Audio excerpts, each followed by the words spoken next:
Hello, Hello. welcome. How are you? Good. I'm doing well. How are you guys doing? Fine. Good. Where, Fine. where We have a little glass with us. So. I didn't get a glass. All right, so let's get started. If you'd just like to start, Monsieur Tesseron, by introducing yourself and the two properties that we're speaking about today. So for everyone joining in, we will be chatting about Tesseron Cognac as well as Chateau Pontet-Canet in Pauillac in Bordeaux. And we'll start speaking about Cognac, and then we'll move into Bordeaux. So, Monsieur Tesseron, if you'd just like to start off by introducing yourself and the two properties. Well, good afternoon. I'm the co-owner of Pontet-Canet and Cognac, and also now in California, in Napa Valley. But today we have a little glass of Cognac to share with you all, because when we speak of a product, it's also nice to have a glass. And I'm with my son Noe, and Tesseron is a family business who started with my grandfather and Noe's great grandfather, and our business is between owning vineyard, distilling what we make in Grand Champagne, which is the heart of Cognac, and in Petit Champagne. And in the last 15 years, we've been selling our Cognac under our own name. But before, my family was always specialized in blending all cognacs for major names that you all know. And this is why, because we are specialized in old cognac, because our stocks are very, very old.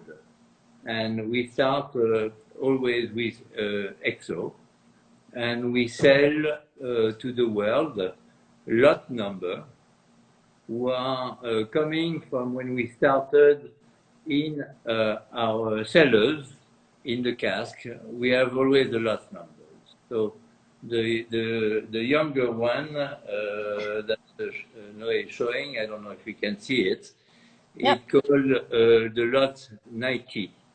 And it's a blend of different cognac with an age of 10, 12, 15 years. And it's very lovely. Maybe no, you can describe the. Yeah, sure. So you have to understand that the time frame within cognac, in the world of cognac, is very different than other spirits, and especially at Tesseron, since, as my father said, we are specialized in blending only the oldest and best eau de vie from our stocks. The time frame is unique. You know, we always say, I am bottling my great grandfather's eau de vie, and I am distilling and preparing my great grandchildren eau de vie. So you have to understand the time frame is very unique to cognac, and especially. That even you have to understand that cognac, you all know that it comes from grapes, and we have different grape varieties, but mainly called Uni Blanc, and it's distilled twice. And once we have arrived to a high proof, then we bring the cognac, the new cognac, which is a high proof, into cask. And we age it in new cask for a few months. And then we change cask, and little by time, the proof, the alcohol, will reduce. But also the problem is that the angels get about The angels share. yeah, the angel share. They get you know, they're very, they love cognac. I mean, they take 2 to 3% every year. And this is why in the backside, you see all the cognacs of us, all the different types that we blend, because for the consumer, it's very important. If you like the lot, let's say 76, is always around the world to find the same exact style. Right. And then we have all the cognac, like 76, by the way, is a Grand Champagne. And it's been aged for 1 generation in oak. And Noé is getting a bottle to show you. That's the one. This is the one that you have to Yes. bring it maybe closer. Yes. It's kind of, and then we have. What is that one called? I'm sorry? What is that one called? Lot 76. The Lot one 76. so. Okay. And the next one is also a Grand Champagne, is the Lot 53. Okay. And this one has been aged for 2 generations in oak. Wow. So imagine the angels. They've been very, very lucky, and we've been very nice to them. Yeah, they've been drinking a lot, it seems. And this is the oldest of the what we call the classic. I don't know if you see it. Mm-hmm. It's called the Lot 29, and this been aged for 3 generations. So maybe Noé, you can say a few words on the on the difference in the cognac. Yes, so even, I mean, within the beauty of cognac, I would say, is not only the aging, but also the blending. And you have to think about it a little bit like a perfume.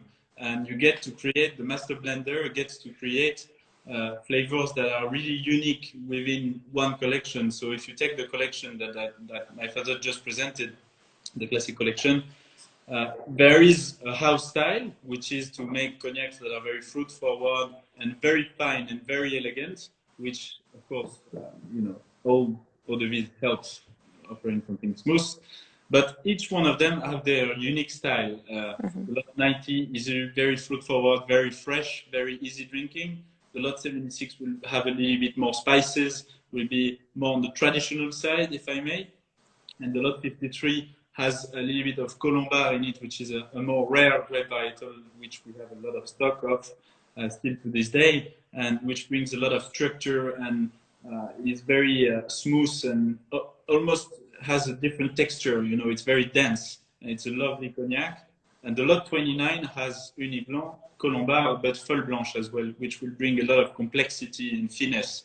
So our goal is really to make a cognac, even if it's a very old blend, you need to have this fruit, and the blend needs to be very lively. But that's the beauty of cognac, is the blending.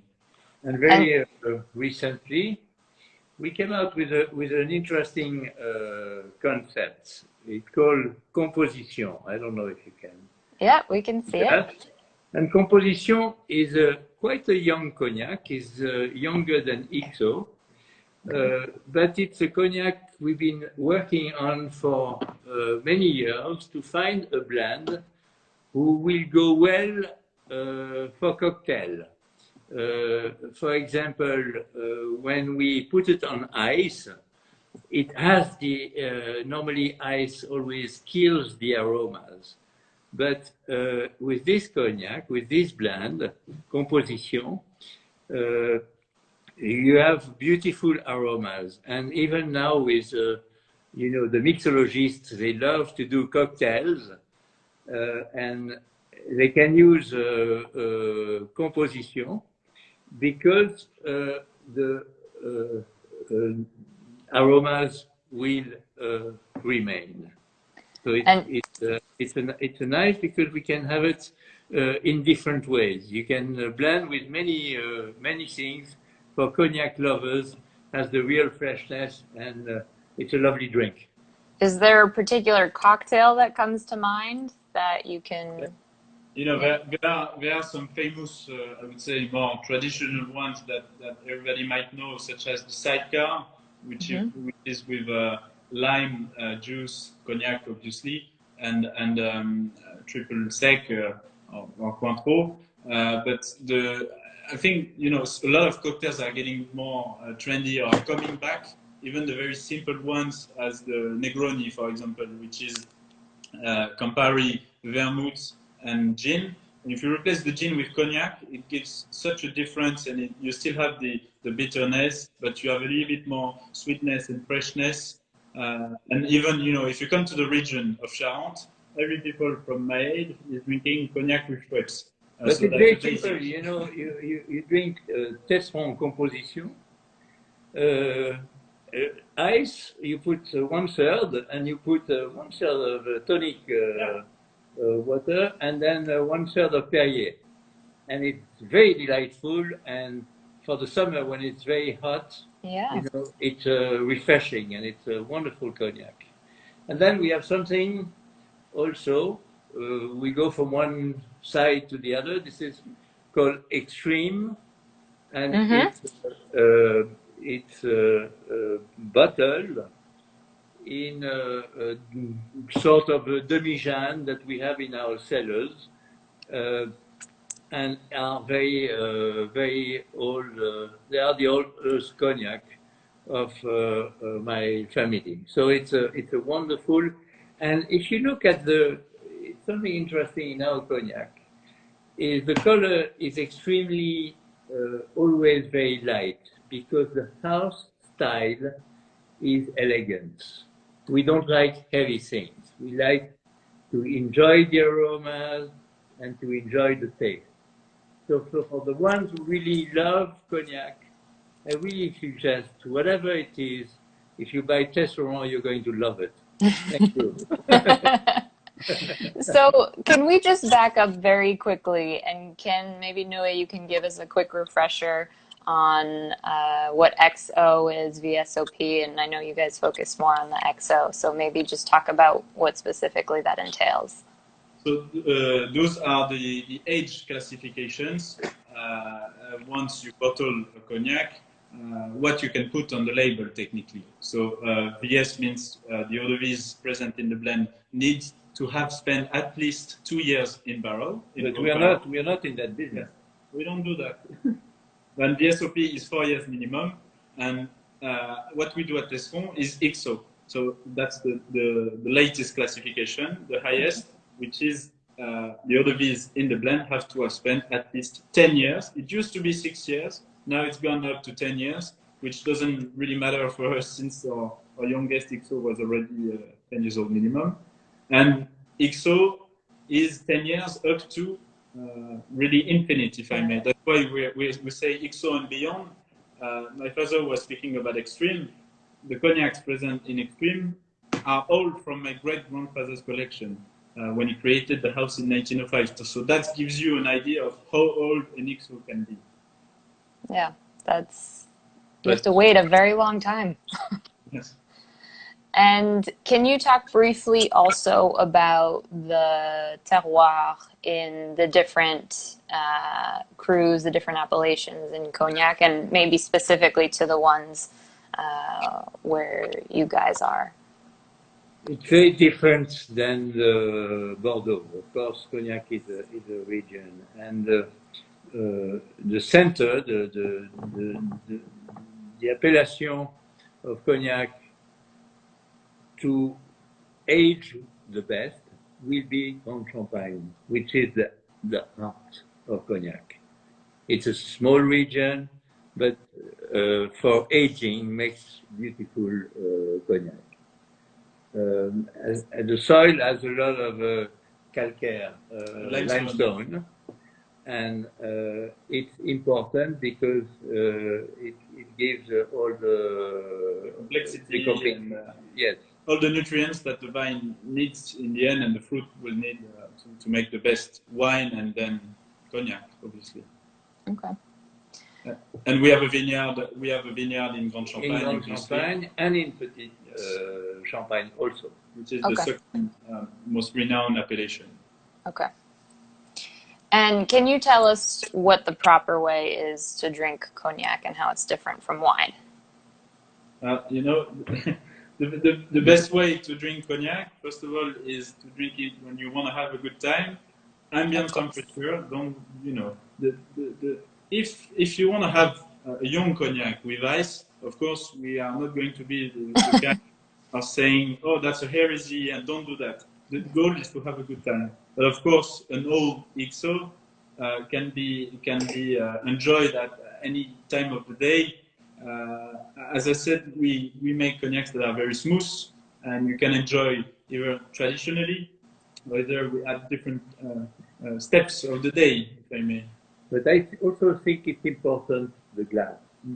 Yeah. To have not the big balloon, and it's to have this shape, because you get all the beautiful aromas. And what is a pairing that stands out? Of course, it's something that you can drink on its own, but is there a particular pairing that maybe we haven't heard of or that you particularly enjoy with one of your cognacs? You know, every everything.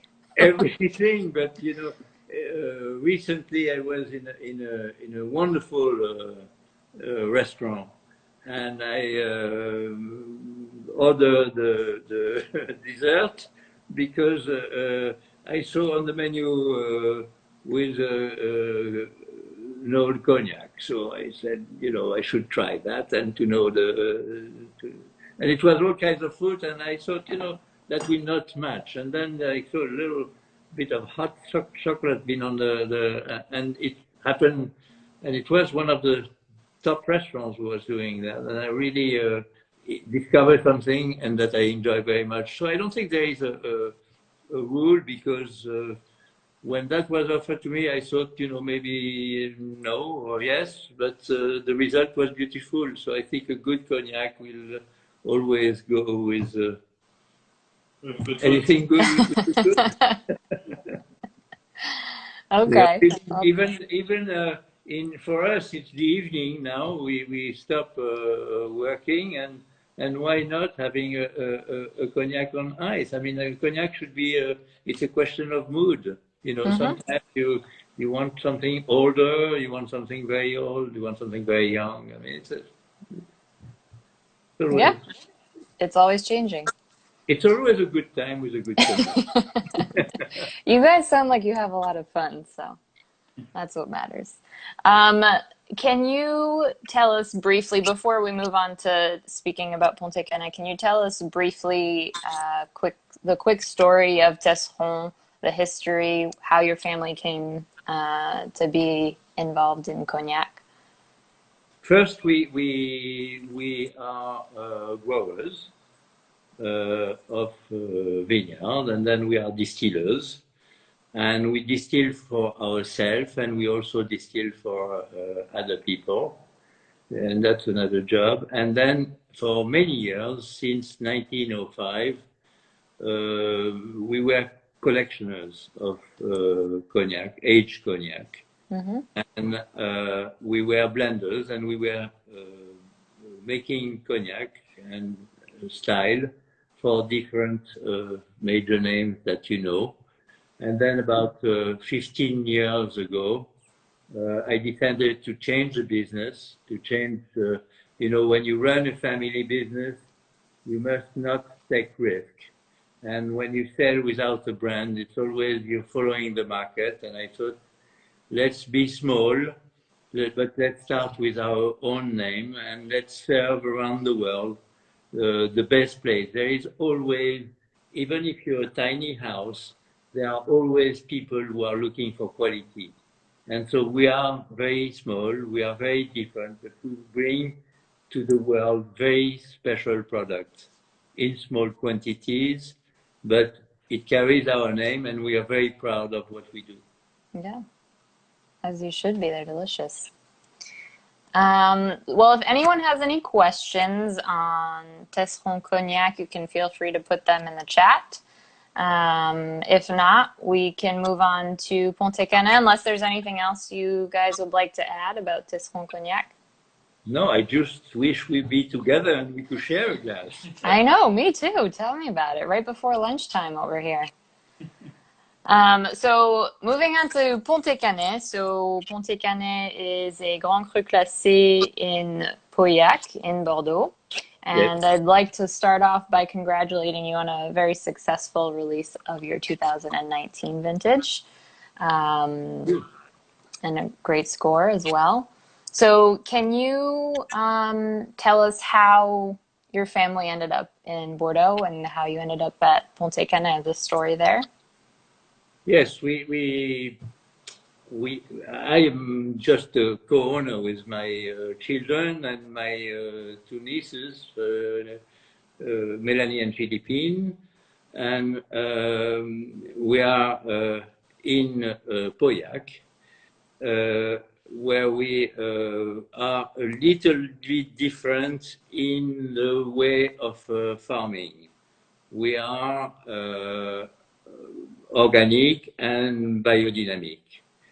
And what you said at the beginning is true. The 19 is really a beautiful wine, but I will say in the last 15 years, we've been progressing year after year. And Pontet-Canet is making better and better wines. And I really think the terroir, is wonderful in Pauillac. We have 3 first growers, and for the challenge is being one of the classified growers is to try to do the best we can and to improve. And I really believe the way we been working in the vineyard is not to conduct, not to tell the vineyards what to do. We are just here to help, to observe, and to see that they are happy. And we work on making our vineyard happy, because if they are happy, they make a better grapes. And when you have a better grape, you will have a better wine at the end. So it's a very simple process. It's a lot of work, a lot of observation. And, I remember 15 years ago when I told my friends I will go in that direction, they told me, with the weather you have in Bordeaux, it's impossible. Yeah. And yes, it was difficult, but nothing is impossible. It's just we need good people who are dedicated to quality. We need people who are hard workers, who understand what we do. And for example, if we have to work on a Sunday, we have to work on a Sunday. And we have to do things at the right time for the plant.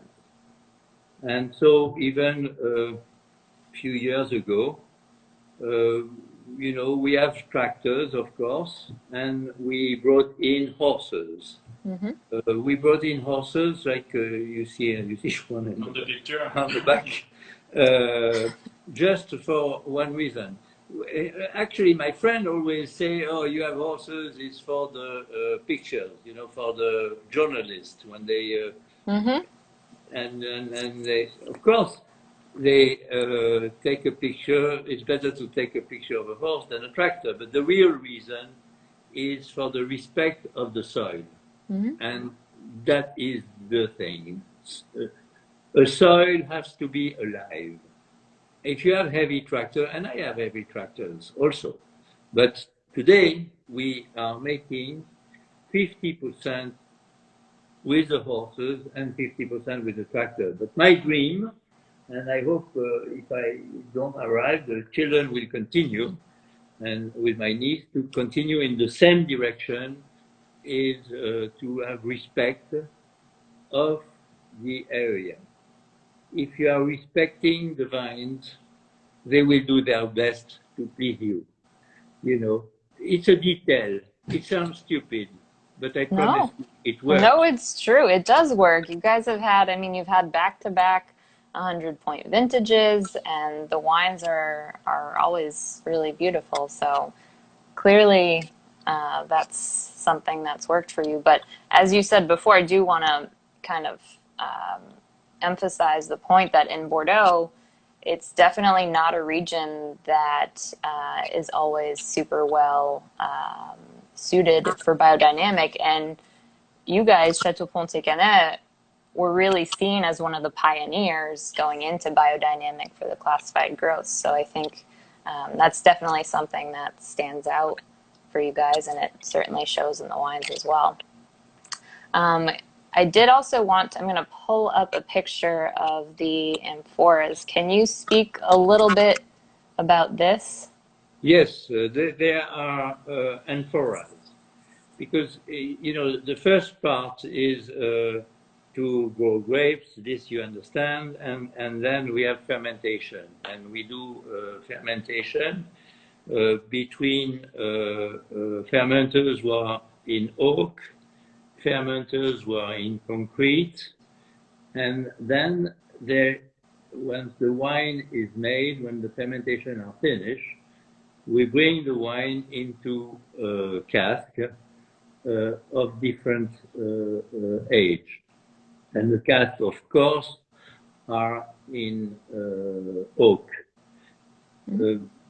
So one part, about 50–60%, depends on the vintage, are raised in new cask, and then about 15% are raised in cask of one vintage, meaning that they already had one vintage for 16–18 months. And then about 30–35% are raised in amphora. And then one amphora that we made is the equivalent of 4 casks. Okay. And the idea is, even if tasting, people like to taste oak, I think when we have the privilege of making beautiful aromas of fruit, is why should we hide it behind oak? I think when we arrive to that level, people should enjoy the fruit, even if the wine is made to age 4 years. But you know, too much oak, it's like in a way like a makeup. If you like oak, you can chew on oak, it's fine with me. But if you like wine, you should taste the wine. And also, we have to, and with the COVID, we know we have to respect the nature. And imagine how long it takes for an old oak tree to grow. 250 years, 400 years, you know. And the world of wine wants to have cask from France. So where will be our forest? So we have to find a way. And at the end, what I'm interested is to have a wine, a glass with the wine, which is in balance. And it's all a question of equilibrium. And this is what the world needs today. So I think I enjoy that, even if it's, and you know, the amphoras are not new. I mean, from nos ancêtres used to be in amphora. So, you know, is balance. And that's what I'm looking for. And I'm looking to make a wine that people will enjoy when they're young, but also wine that that their grandchildren could enjoy too. Of course. This is Pontet-Canet. Beautiful. I'm getting a few questions on here about the farming practices in Cognac. Do you apply the same organic and biodynamic farming in Cognac as you do? So what we do in Cognac is we try to respect as much as we can, and we never use, for the last 4 or 5 years, grass killer.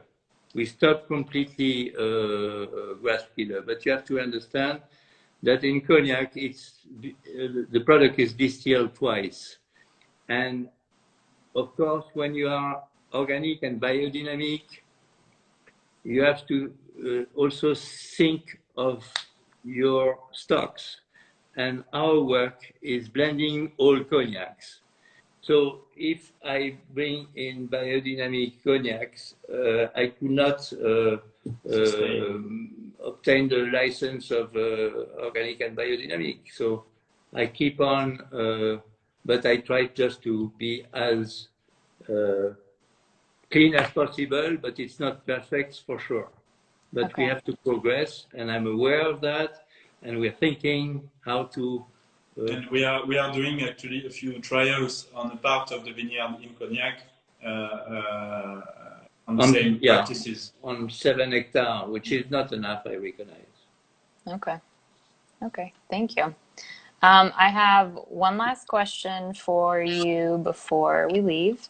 And you can each have an answer to this. What is one of your favorite vintages of Pontet-Canet that you've ever tasted?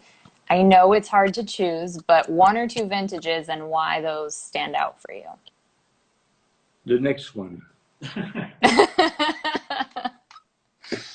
Noé?